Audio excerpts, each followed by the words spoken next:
Hey everyone, Chance McQueen here, and you're listening to the Mortgage Advice in a Minute podcast, where we break down complex mortgage topics into something you can actually use. Today we're going beyond the box. We're talking about non-traditional mortgage programs, the ones that don't require you to fit into the strict cookie cutter lending guidelines. I'm talking bank statement loans, ITIN programs, DSCR loans, fix and flip financing, and ground up construction loans. If you've got a unique situation, this is for you. The question we need to ask is, why do these non-traditional programs exist? First, let's set the stage. Non-traditional mortgages are not Freddie and Fannie FHA loans. Those work great for W-2 employees with steady paycheck and perfect tax returns, but not everyone fits the mold. Maybe you're self-employed, a real estate investor, a real estate agent working with an ITIN instead of a social security number, or you've got a big project in mind. That's where non-traditional or non-QM programs come in.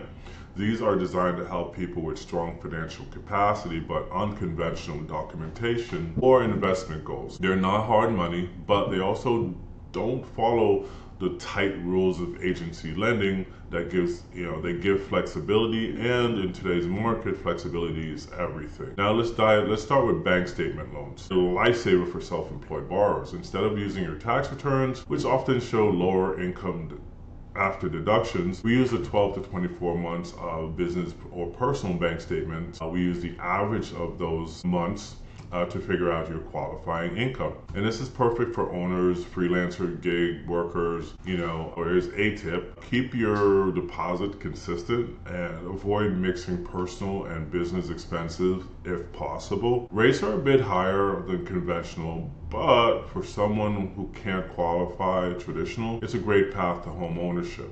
And during this time period, over the next 2 years, I would recommend showing more income so you can refinance it into a traditional mortgage program with Freddie and Fannie. Next up, we have the ITIN, also known as a TIN, and that stands for Individual Tax Identification Number. This is for borrowers who don't have a social security number but do have valid TIN and can prove their ability to repay. Documentation varies, but often it's W-2 or tax returns or bank statements. Now, this is perfect for non-U.S. citizens living, working here, and are ready to buy. Here's a tip: build a strong credit profile with your ITIN. Lenders will still want to see a history of responsible payments in order to get you qualified. Next up, we're going to be talking a little bit about the DSCRs. Now, if you're an investor, you're going to like this one. The DSCR loan, which DSCR stands for Debt Service Coverage Ratios. Instead of qualifying based on your personal income, the lender qualifies you based on the property's income potential. For example, rent covers the mortgage payment. Example, if the rent covers the mortgage payment, bam, you've got the loan. Sometimes no tax returns are needed. In most cases, they're not. Perfect for real estate investors with multiple properties or complex income. Here's a tip: know your numbers, rent estimate, property expenses. Those things matter here, okay? Now we're going to talk a little bit about the fix and flip loans. For rehabbers, fix and flip loans provide short-term financing. For rehabbers, fix and flip loans provide short-term financing to purchase a property, renovate it, and sell it for a profit. Funds cover both the purchase and the rehab costs, and draws are made as work is completed. Now, it's perfect for experienced investors or contractors. I've seen programs that will allow for first-time investors. Experience you have over a 3-year period, you're going to get better terms, sometimes even up to 100% financing and 90% of the rehab cost as well. When you look at the after repair values. Here's a tip: have your scope of work, your contractor bids, and resale comps ready. Speed matters. Now, lastly, we're going to talk a little bit about ground up construction loans. These for building from scratch. These are usually interest only during the construction period, then converts to a permanent mortgage once the home is completed. It's perfect for people building custom home or developers creating new properties.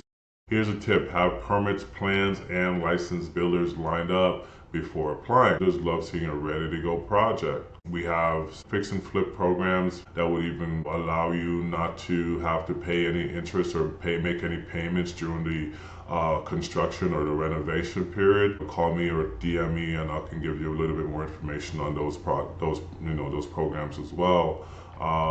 So here's the takeaway: non-traditional mortgage programs are not last resort options.